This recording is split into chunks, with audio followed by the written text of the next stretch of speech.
Hello, hello, seagulls. I apologize for the way my house looks. I've been a little under the weather, so I'm kind of cleaning and trying to make sense of things. So anyway, hello. Here we are in the healing circle, and we are going to be discussing the Gemini full moon. So you guys know we are already well, if you don't know already, we are already in Gemini full moon energy. It was officially, I believe it was officially yesterday. Yes, it was. It was officially yesterday. And here we are now in the thick of it. Good morning. Hi.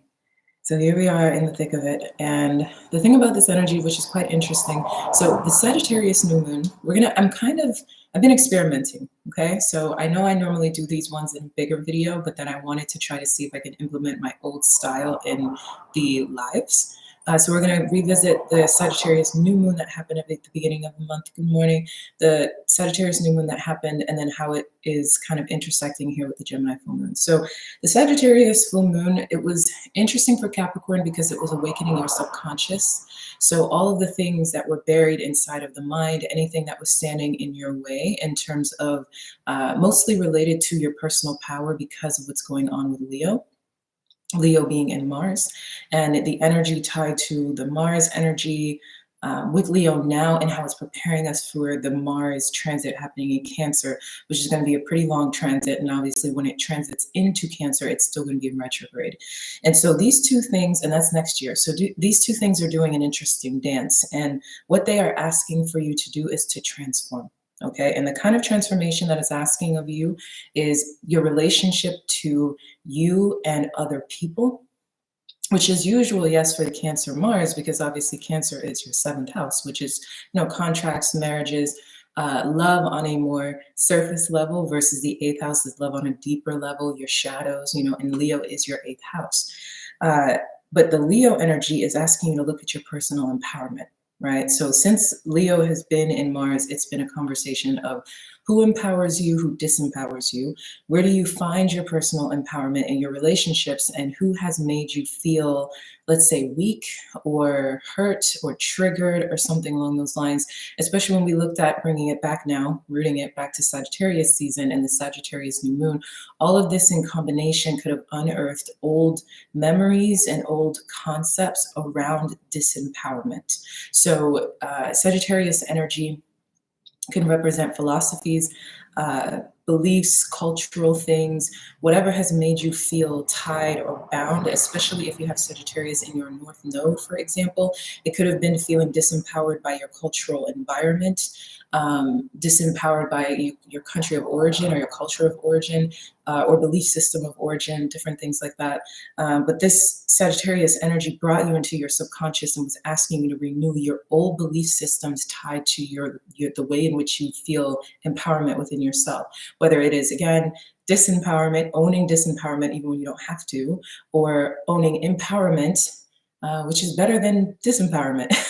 It was asking you to clean out your relationship with your ego, which is beautiful when we're looking at Leo Mars energy, but it has not been easy. Obviously, the Sagittarius new moon also could have had you guys head deep in your subconscious in a negative way. So could have been heavy, heightened dream state. We talked about this in the healing. This is the healing circle, the public version, but we talked about this in the healing circle, the private version, about how it could have heightened your dream state in terms of you having different dreams. But if you guys are not connected in that way, it could have just brought up a lot of old internal issues and traumas that you needed to address for a while. Sorry, I'm holding on to my piece and she just fell, so it's fine. I think I'm just going to have her here with me in my hand. So anyway, so that's what we're looking at in terms of the beginning of the month. And now here we are with the Gemini full moon. So this is now ending big cycles tied to not only 6th house matters, but also your relationship to Jupiter, because Gemini has been in Jupiter since, I think it was May of this year. And when Gemini is in Jupiter for you guys, this is you getting luck and expansion in areas of your health, areas of work, ways in which you have to refine yourself, where you can kind of look at your life with a fine-tooth comb, ending up kind of going in spaces of organization or, again, refinement. And where you choose to kind of get meticulous in the little details, that's where you'll find expansion, especially with things like work or even just the body. You know, if you've maybe run into resistance when it comes to your physical body, especially in the beginning of the year, because there was a lot of stuff around like your beauty and who it is that you are. The Gemini energy is asking you to get really serious and kind of put your feet in when it comes to how you view yourself. If you want to feel more attractive, if you want to feel more present in your work environment and different things like that, that's a part of what's been coming up. So the Gemini full moon, again, is asking you to end cycles tied to this energy in a negative way, which is, yeah, how your insecurities or hyper self-criticism could have been standing in your way to you being able to expand in the Gemini way, in the Jupiter way, which is knowing that you are good as you are, let's just say that, and you can refine yourself as yourself. In a very simple term, this could simply be something as small as like, you don't like your bone structure. Right, like I have prominent bone structure, right? Like if you don't like your bone structure, it's kind of it's saying to you, okay, instead of picking yourself apart or something along those lines, you learn to fall in love with yourself as you are and kind of refine yourself around it, if you get what I'm saying. And then it's ending the cycle of hyper insecurity and things like that. Also, you guys are experiencing stepping out of the subconscious. You could be a little under the weather. If you have been neglecting a part of your health for a while or have been prolonging something that you know you need to fix with your health, the Gemini full moon kind of could come in and make you a little sick. It could have heightened the attention that you needed tied to this energy. Something that you have been ignoring has come up to be able to be brought full center, basically. Another thing, as well as what you were dealing with during the Gemini new moon, which was in, I believe, May or June, has come up again in order for the new ideas that you experienced at that time, goals that you set for yourself are coming up to make it so that you're actually revisiting them and finalizing them. This is also big when it comes to projects that you know you've had to go in the ground with. The beautiful thing during the healing, because we're in the year of the 8 and last year was the year of 7.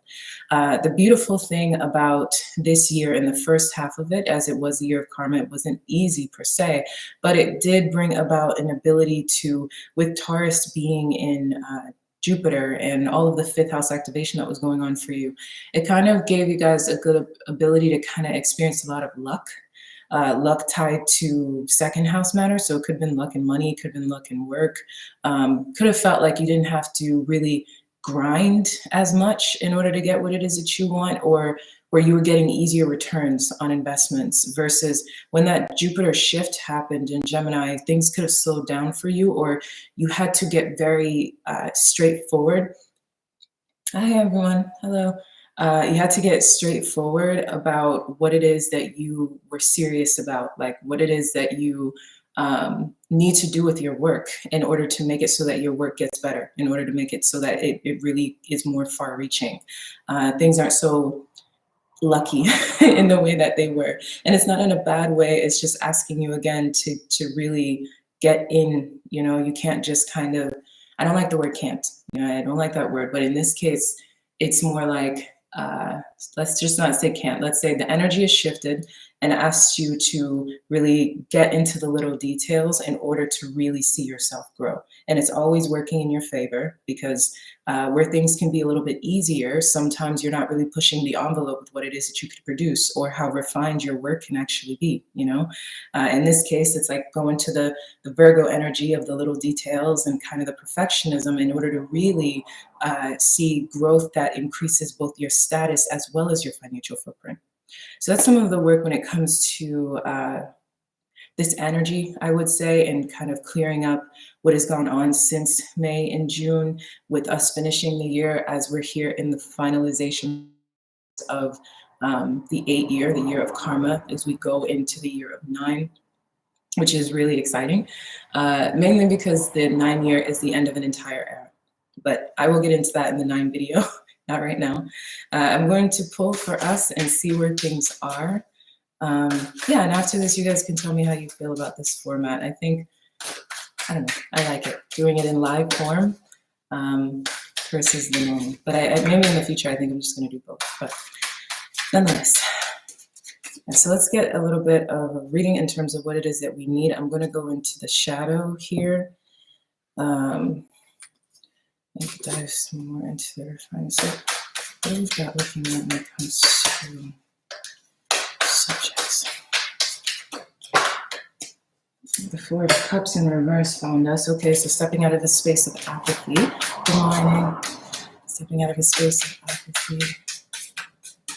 Yeah, no longer be. And another thing about the Sagittarian energy as well is it can, I mentioned this in the private healing circle, it can put you guys in a space of lethargic energy at times. Think, when you think of Pisces energy, sometimes, I don't want to say procrastination, let's say procrastination or not being able to get things done, because the subconscious can kind of pull you into those oceans, kind of pull you into different waves that sometimes it can make you feel like you're incapable of finding focus because there's so much fog.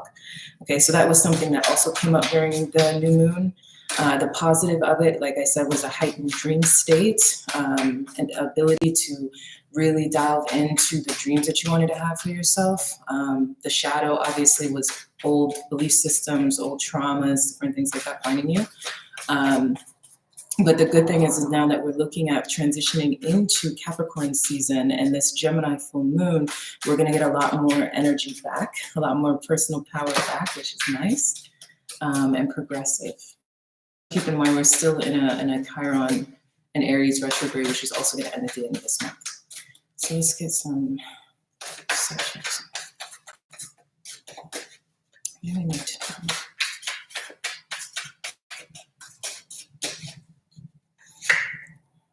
Okay, so we've got the Nine of Swords, King of Cups, and the Queen. Okay, Nine of Swords, King of Cups, and the Queen. This Four of Pentacles just showed in my face. We've got the Nine of Swords in reverse.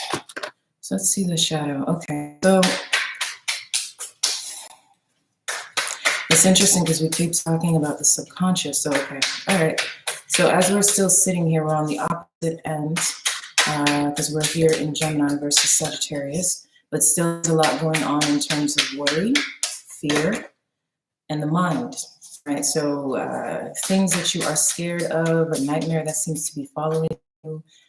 We don't see insecurity. We see that it is a deep sense of stress or strain on the mental is what is finding you during this Gemini full moon energy.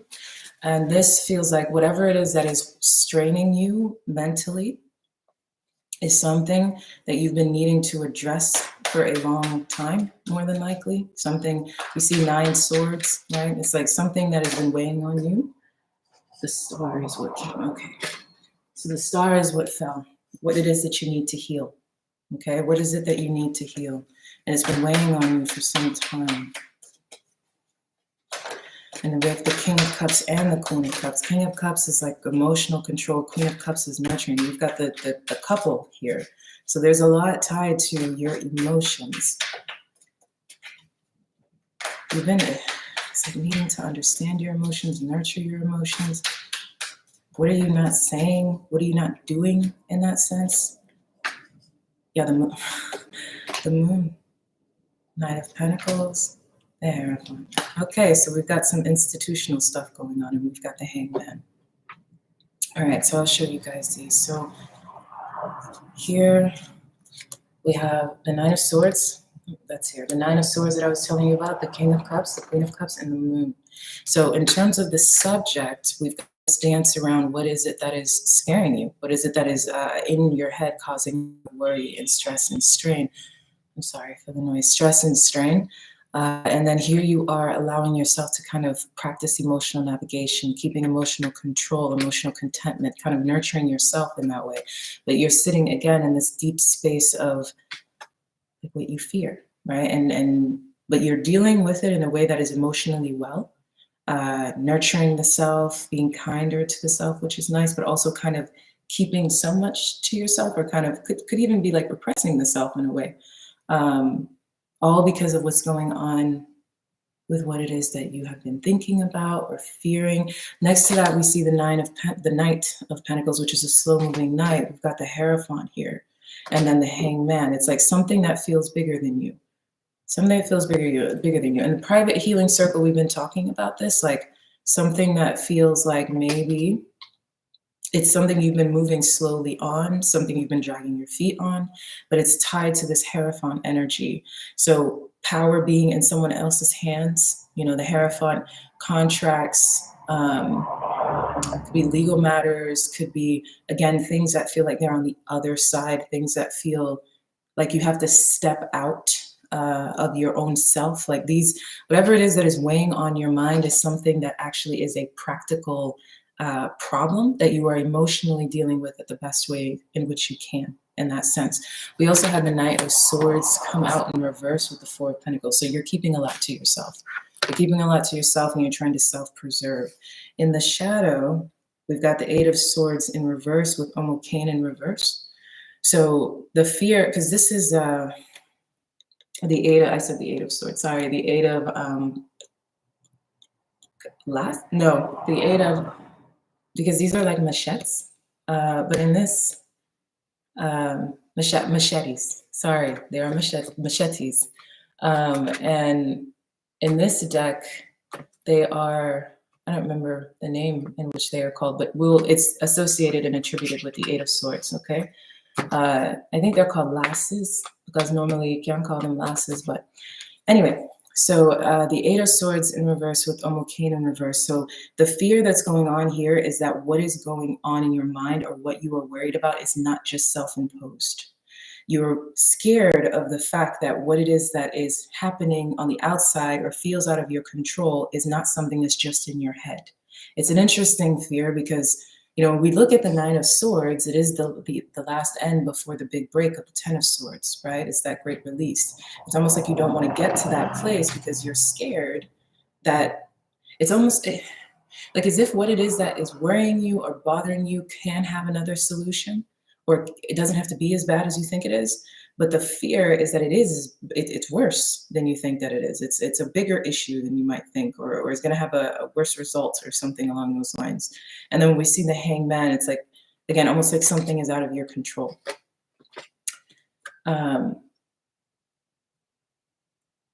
Okay. Something is out of your control in that sense. So let's look at some healing advice. And so you move slowly.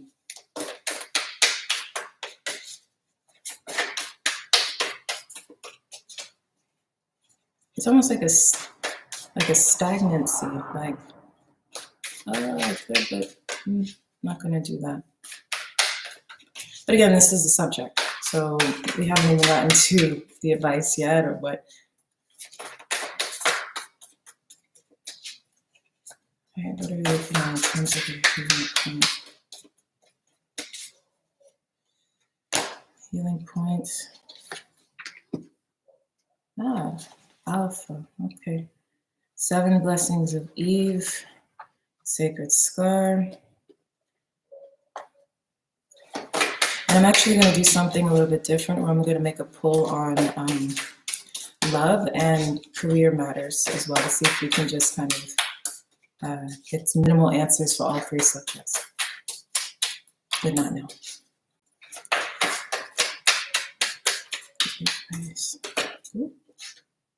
Diving for light is what found us. Dive for light.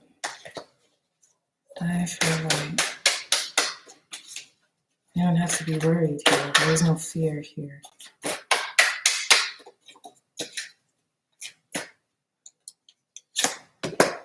Free from judgment, free to love. What you want, what you want wants you. Free from judgment, free to love. Are you judging yourself? Misperceiving yourself? Misperceiving yourself, and therefore the outcome of what it is that will happen for you. The thing that I love about this is the way in which you are self-nurturing. There's a lot of self-nurturing, self-loving here, which is good. But again, there's like the Nine of Swords, there's that fear, because you're really in your shadow. You're scared that it's not just insecurity or it's not just self-imposed, that it actually is bigger. but free from judgment, free to love. You are judging yourself. What it is that you want wants you. Align and enlighten, right? So let's, for the healing point, we've got, this is an earth energy, okay? A positive twist of fate and a windfall of good fortune are destined for you. Brightness and hope will alleviate negativity and give you the strength to find your way through a time of adversity or challenge. Finally, you will experience peace, love, and a deep connection with your true self in the universe. Good things are on their way to you. And that was the biggest thing, because next to that, we have 7 blessings of Eve, okay? 7 blessings of Eve. We've got the sacred scar and spirit bear. I know normally you guys aren't used to this kind of big pull, but those of you who are in the client circle know how I navigate in that way, but it's like we just keep going. But 7 blessings of Eve is all about understanding that a powerful gift is going to find you, right? So we see that this fear that you're carrying, this subject, right, which is what is going on in the mind, and it's good because it's causing you to self-nurture, but again, this worry that you have is self-imposed. Stop judging yourself.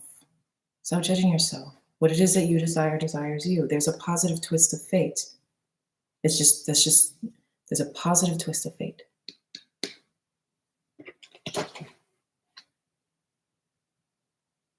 Even if it looks unlikely, what it is that you desire also desires you. The outcome that you desire also desires you.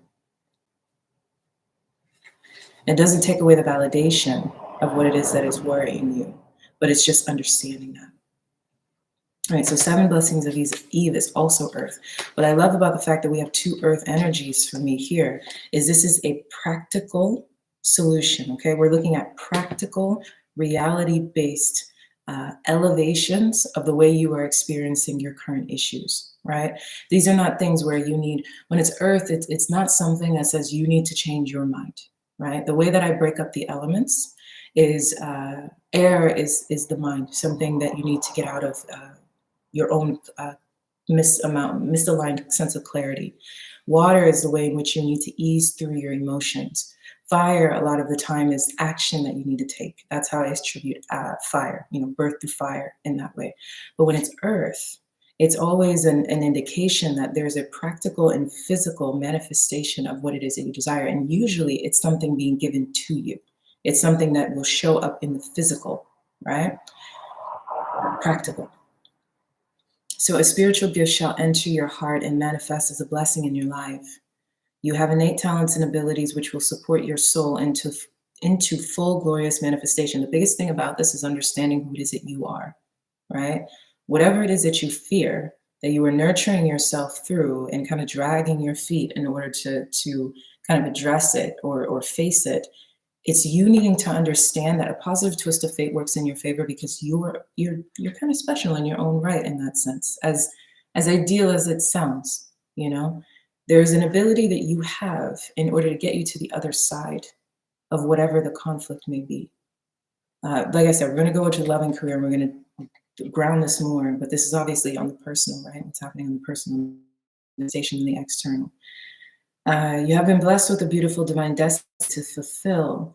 And for many of you, again, the positive twist of fate that comes out on the other side can simply be, especially if it's career-wise or something in terms of legal matters or something in terms of love, it's almost like being gifted something because you deserve it.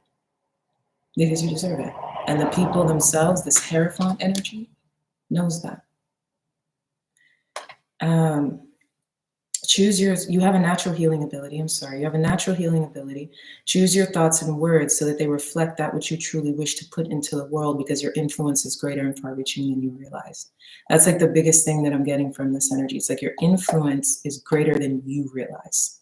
Meaning, if you are burdened or fearful, right, it's a matter of understanding that maybe your story is going to be understood better than you think.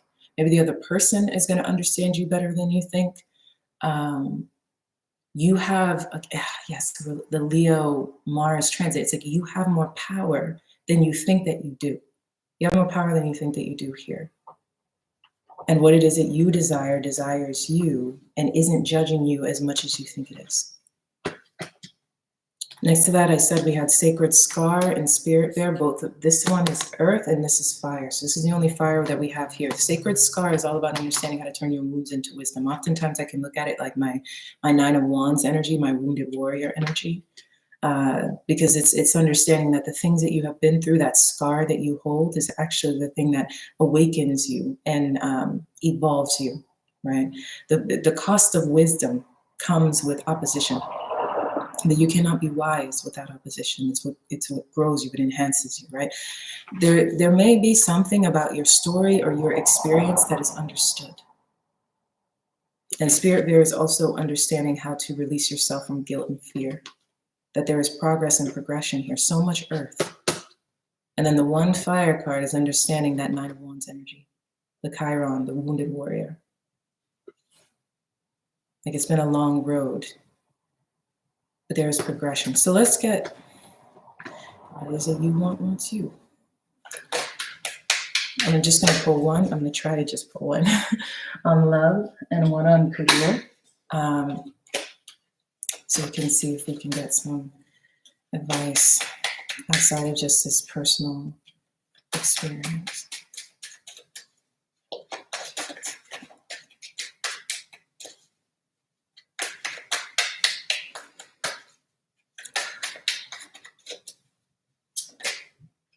Oh, okay.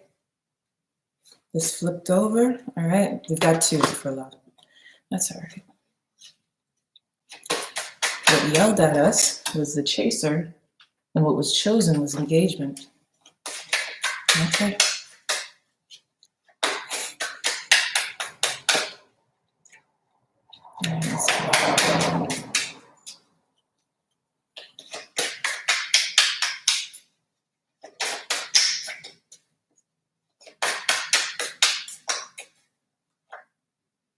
Gift.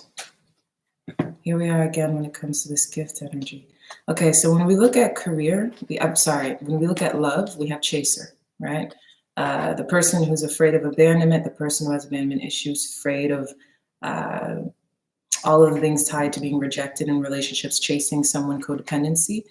But next to that, we have engagement. That's what I was saying. Chaser is the one that jumped out, whereas engagement was the one that was chosen.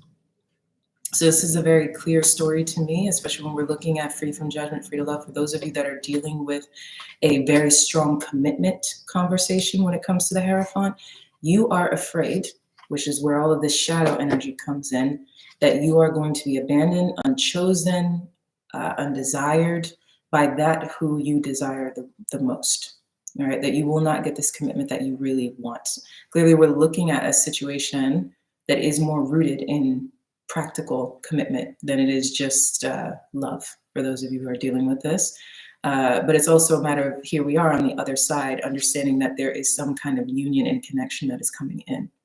But it is also a union and connection that is coming together in its fullness. So for many of you, this does not feel like a partnership that has already began. This feels like something that comes up as a conversation for longevity, right? Because when we're looking at the ring, we're looking at the infinity. That's why it's the circle in that way, right? It has no end, it has no beginning. Okay, that's why we use the ring to represent love in that way, right? So although you fear being abandoned, it's that relationship behind what we saw with this Nine of Swords, this King of Cups and this Queen of Cups, where you're nurturing yourself through it all. We see that there is a commitment here. There is an acknowledgement of who it is that you are, and the person that you desire is coming in with this conversation around the Hierophant. Okay? There is a union beyond your perception. When we see what's going on with career, we've got the gift. You will discover new talent. Double confirmation on new talents and abilities, because we had that come in with the 7 blessings of Eve. New talents and abilities. You will discover new talents that will lead to new opportunities. Use opportunities that arise, right? And this is here with gift when it comes to career. So this, especially for those of you who've been dealing with slow down issues when it comes to your career, allow whatever resistance that you have been dealing with. Now, the career also is a cover of not just those of you who work for yourselves, but those of you who work for other people. And it also covers like practical, like legal matters, different things like that. So clearly there is something that you're needing to think strategically about, something that you need to understand, that the less that you judge yourself, you allow yourself to progress and move forward, but you have to do it in your own way with your own, let's say, narrative. Gift is a good energy because it's understanding that there is a newness of self that is coming about. But as you kind of expand on what it is that you are now understanding, or different loopholes, again, if it's legal matters, loopholes, perspectives, as you do things that kind of against the grain in that way, this is where you're going to be able to see other opportunities or other options that you did not see previously, which was causing this Nine of Swords, King of Cups, Queen of Cups kind of energy. Okay, so that's what I have for you guys. Yeah. So I love you, and I will see you for, if you're in the Healing Circle membership, I will see you tomorrow for tomorrow's video. Okay, I'm not even sure what tomorrow's video is about, but I will have to go. Thank you so much. I will have to go check it out. Actually, let me see while you guys are still here. Tomorrow's Healing Circle video.